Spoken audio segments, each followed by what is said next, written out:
Bonjour Morgane. Salut Alan. Donc on se voit beaucoup en ce moment parce qu'après Ouest Hurlante et aujourd'hui à Imaginaire, t'aimes bien les festivals? Oui. Bah après, ça va un peu se calmer parce que là, j'étais à Rennes pendant des années et j'ai encore les engagements sur l'Ouest. Mais maintenant que j'habite à Montpellier, je vais un peu moins monter. Donc c'est une bonne occasion parce que là, on va pas se revoir tout de suite. Parfait. Pas parfait que pas maintenant, pas parfait que évidemment. Parfait, on va pas se revoir assez vite. C'est nickel. Ouf, non. Enfin, t'es parti. Avant de parler des amitiés fantômes qui vient de paraître sur le Guateur, je voulais faire un petit échange autour de Noir d'Absinthe. Donc, Noir d'Absinthe s'est arrêté. Qu'est-ce qui a motivé cette décision? J'ai dirigé la maison d'édition Noir d'Absinthe pendant 6 ans. Voilà, maison d'édition spécialisée en imaginaire sombre. Principalement, on faisait un peu autre chose aussi sur la fin. Et c'est une entreprise culturelle que du coup j'ai gérée pratiquement seule voilà, toutes ces années et sans rémunération. Donc il y a un moment donné, tenir une entreprise sans être rémunéré, c'est juste pas possible. Et tout ça, c'est lié à des choix que j'ai faits, parce que j'ai fait des choix qui étaient toujours pour le cœur, pour l'art, avec une exigence finalement littéraire très forte, et du coup de la littérature un peu de niche. Ce qui veut dire que j'ai jamais choisi de faire des textes qui pouvaient vendre, mais des textes que je pensais qualitatifs et qui méritaient une visibilité, des textes qui étaient aussi assez chers parce que j'investissais sur les couvertures, j'investissais financièrement sur le livre, ce qui fait qu'en termes de rentabilité, c'était un peu compliqué malgré les subventions, malgré tout ça. Donc à un moment donné, bah voilà, c'est devenu un peu plus compliqué. Ma rémunération, voilà, sur mon épargne, ça a bien baissé. Et l'énergie aussi investie dans le projet. Moi, je suis artiste avant tout. L'éditrice, ça me plaisait beaucoup, mais je suis vraiment une créatrice avant quoi que ce soit. Donc, pour toutes ces raisons, je me suis dit, allez, là, ça tient encore, mais je préfère arrêter un moment où c'est ok plutôt que de me retrouver finalement en burn-out et vraiment à un point compliqué.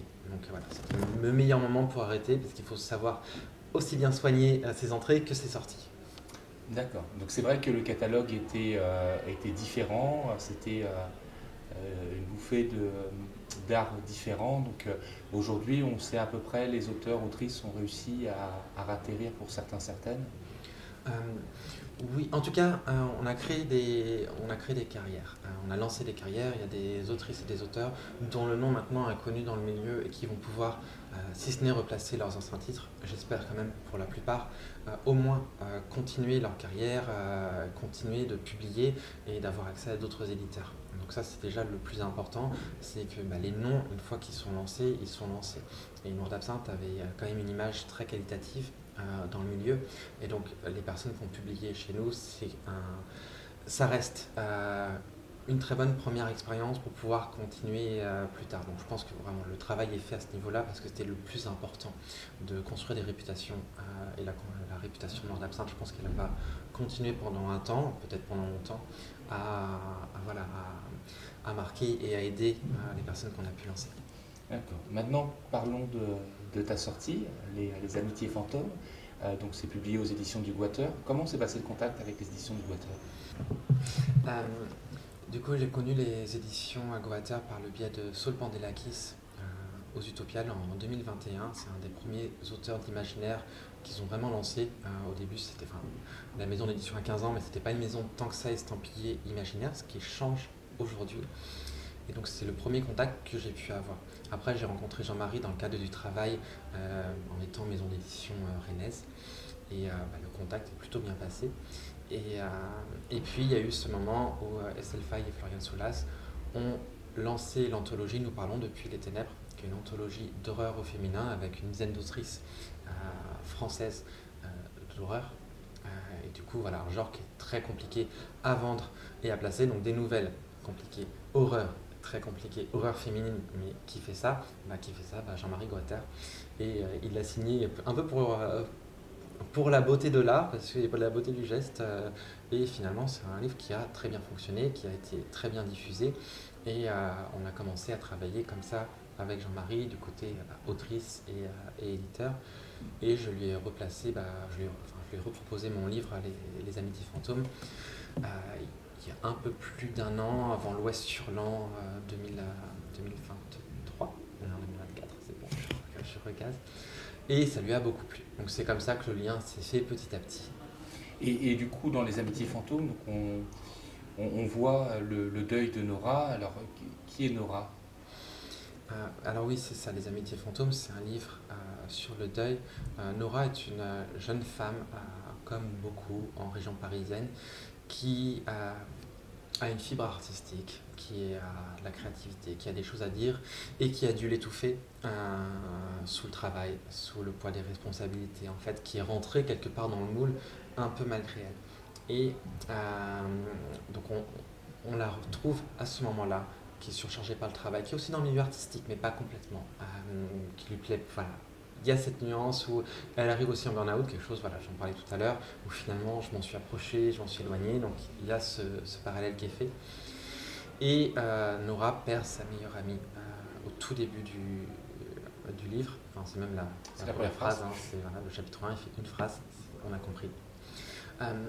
Et ça va faire ce choc qui va lui faire poser les questions de ok, où en est ma vie maintenant, qu'est-ce que j'ai vécu, là j'ai perdu quelque chose de cher que je n'ai pas su entretenir suffisamment, je me suis détaché à la fois de mon amitié, de mes relations, de moi-même, et qu'est-ce que je fais maintenant que je suis au fond du gouffre et que je me rends compte que mon existence ne correspond pas à ce que je voulais. Et ce qui est surprenant dans le récit, c'est qu'on a le quatrième de couverture qui parle de ces 10 choses à faire, mais finalement ça arrive tardivement. Ce qu'on voit, ce que j'ai perçu dans la première partie, c'est la reconstruction de cette amitié, le flashback sur toute cette amitié, et notamment sur les difficultés, les échecs. Tu voulais remettre en avant que cette amitié avait peut-être été un peu... Enfin, ils avaient dû se dépasser pour la maintenir. C'est un peu ça. En fait, enfin, le pitch du livre, c'est après le deuil du coup de sa meilleure amie, elle retrouve une liste de choses qu'elles avaient écrites à l'adolescence, des défis à faire. Et le projet à la base s'appelait 10 choses à faire après la mort. Donc c'était bien centré sur la liste. Et en fait, l'éditeur m'a dit, mais là on attend trop cette liste. Finalement, en plus, il n'y a pas 10 épreuves dans mon texte parce que ça aurait fait beaucoup, ça aurait été lourd. Et donc il y avait cette attente que ça crée et que ça centrait sur, parce que quand elle réalise un défi de la liste, sa meilleure amie revient d'entre les morts. Voilà, je ne vais pas parler de surnaturel, on ne sait pas, c'est pas important. Mais le temps du défi, du coup ça fait que le deuil, euh, bah, quelque part elle peut le refaire entièrement avec son ami, mais on sait qu'il y a une limite, il y a un certain nombre de défis. Et donc je voulais pas que ce soit, enfin c'est même pas que je voulais pas, c'est qu'au final dans l'écriture, ça n'a pas été au centre. C'est un prétexte pour créer du lien et pour retracer tout le lien. Parce que le récit se passe sur deux espaces-temps. Il y a le deuil, et puis du coup, le deuil, qu'est-ce qu'il fait? Il fait ressortir toute la relation. Parce qu'on ne peut pas parler d'une relation qui s'arrête sans parler des débuts de la relation, sans parler de l'histoire de la relation. Et du coup, de toutes les difficultés toutes les beautés qu'elles ont eues adolescentes. Et donc finalement, l'œuvre retrace toute leur vie en faisant des allers-retours entre le présent, le passé. Voilà, pourquoi est-ce qu'il y a un deuil? Pourquoi est-ce que la relation était si importante? Parce qu'il y a tout ce vécu derrière. Et donc c'est même pas qu'il fallait, c'est que tout est ressorti en fait dans l'écriture. Ça s'est fait, tout est fait naturellement. J'ai jamais d'intention, je vais faire ci, je vais faire ça. Non, ça vient comme ça doit venir en fait. C'est aussi la magie de la création et de l'écriture. Et ce qu'on ressent aussi du côté de Nora, et pas du tout du côté d'Ivy, du coup, c'est le poids familial, puisque finalement, Ivy est relativement libre par rapport à ses choix de vie et même ses expériences, là où Nora est complètement contrainte. C'est des choses que tu as ressenties toi-même personnellement, ce poids familial? C'est plutôt l'inverse. Moi, j'ai plutôt une famille où c'est très libéré. J'ai des amis où c'est pas le cas. Et je veux pas non plus parler de moi dans les textes. Donc, il y a de moi, mais en même temps, c'est pas que moi. Je suis entre tous les personnages. C'est un peu comme dans un rêve, en fait. C'est pas je suis le personnage narrateur qui dit je et les autres ne sont pas moi. C'est finalement tout le monde prend de ma psyché. Il y a un partage qui est perpétuel.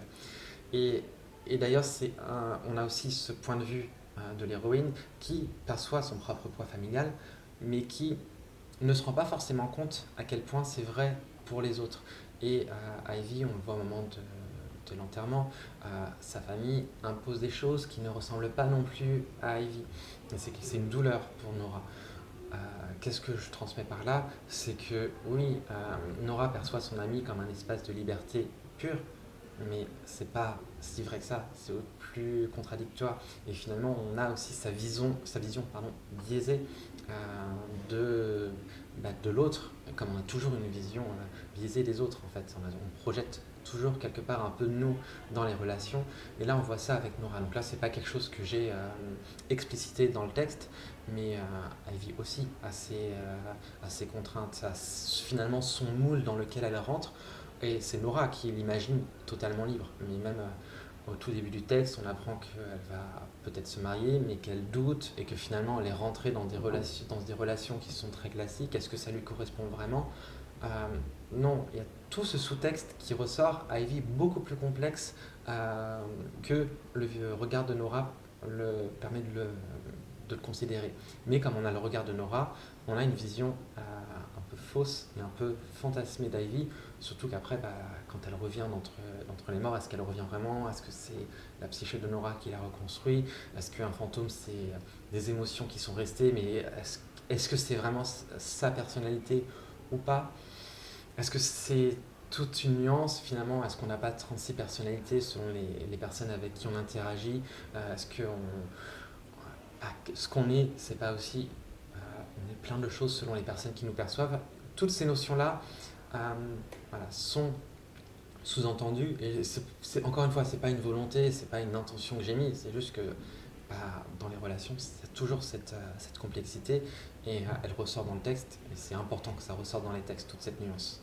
Et j'ai trouvé que c'était une vraie ode à l'amitié et à l'amour aussi. Et dans le même temps, j'ai ressenti que finalement, cette disparition d'Ivy était le point peut-être nécessaire pour Nora pour vivre sa propre vie. C'est un peu ça finalement. Elle est dans l'ombre de son ami pendant très longtemps. Et quand son ami disparaît, euh, elle se pose vraiment la question. Et moi maintenant. Et donc c'est très dur de se poser ces questions-là. On passe par vraiment la phase de dépression, la phase de il n'y a plus rien. Comment est-ce que dès lors on retrouve sa propre flamme au creux de la nuit? Il y a une expression alors, qui vient de l'anglais, c'est la nuit noire de l'âme à ce sujet. Et c'est vraiment ce que traverse Nora et comment est-ce qu'on peut ressortir, parce qu'en fait il n'y a que deux issues pour ressortir de ça, soit on en ressort par la vie, par une flamme renouvelée, soit on en sort par la mort. Et c'est toute l'ambivalence, le fil sur lequel repose Nora. Et effectivement, mais moi je ne tranche pas complètement, parce que alors, je ne vais pas aller spoiler sur la fin du livre, mais qu'est-ce que fait Nora après la fin du livre? On ne sait pas. Est-ce qu'elle vit vraiment? Est-ce qu'elle ne vit pas? Toute cette notion, voilà, c'est toute la complexité ouais, de la relation, parce que on est bâti par rapport à nos relations aussi. Et sans ça, qu'est-ce qu'est Nora comme nous? Qu'est-ce qu'on est sans nos relations qui sont importantes? Et pour parler un peu de la suite, hein, parce qu'il y a, enfin, pas de la suite du roman, mais de la suite pour toi, j'ai cru comprendre que la poésie était quelque chose dans lequel tu t'éclatais pas mal. Mais Les Amitiés fantômes, c'est un texte qui est vraiment passerelle pour moi dans mon art. C'est que pendant longtemps, j'ai mélangé des genres littéraires. Les Amitiés fantômes, pour moi, il est à genre. Je peux pas dire que c'est du fantastique, je peux pas dire que c'en est pas, je peux vraiment pas mettre d'étiquette dessus. Et il y a toute une part poétique, notamment dans la seconde partie du texte où il y a du voyage, et la poésie en prose prend beaucoup de place. Et le roman suivant que j'ai écrit est un roman entièrement poétique pour le coup, où c'est vraiment on s'éloigne complètement des genres dans lesquels j'ai pu être par le passé. Et j'écris aussi beaucoup de poésie aujourd'hui et je vais la déclamer. Donc en fait, ce texte, qui reste un roman, et d'ailleurs la poésie est importante, il y a beaucoup de références à Baudelaire et à la poésie dans le texte, euh, a fait pour moi une passerelle vers mon identité d'autrice.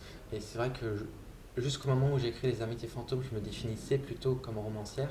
Aujourd'hui, je me définis comme poétesse. Je suis toujours romancière, mais la poésie, qui n'est pas seulement à faire des vers et faire des poèmes, enfin, là, c'est beaucoup plus éclaté que ça, euh, fait vraiment partie intégrante non seulement de ma vie, mais de mon identité. Merci beaucoup. Est-ce que tu veux dire un mot de conclusion? Merci à toi.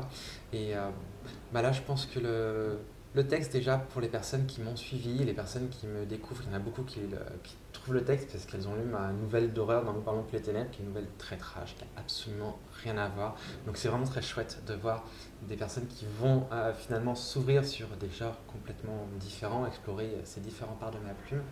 Et j'espère aussi que ces personnes pourront par la suite continuer de découvrir, que ce soit par la poésie que je suis en train d'écrire, pour lequel je cherche encore de la publication parce que c'est encore un autre monde, ça reste compliqué. Et c'est vrai qu'aujourd'hui, ça va beaucoup se faire par le spectacle. J'ai aussi un spectacle que j'ai préparé avec une army harpiste, donc un roman cette fois qui est adapté sur 1 heure et demie en salle. En fait, on a fait une résidence artistique de 2 semaines en février. C'était passionnant sur le thème de la poétesse grecque Sappho. Et donc là, c'est un spectacle que j'aimerais bien pouvoir proposer avec mon ami dans des salles. On l'a fait dans un petit théâtre la première fois, c'est parfait. Donc on sort encore plus du pur objet livre pour renouer avec l'oralité du texte. Et ça, c'est quelque chose qui m'a toujours été cher, de trouver la musique du texte. Et finalement, aujourd'hui, je vais rechercher l'oralité directe, le rapport avec le public, l'échange que la poésie et ce genre de spectacle permet. Et voilà, c'est vraiment ce que je vais chercher à faire aujourd'hui, ce que je vais développer. Merci beaucoup. Merci à toi.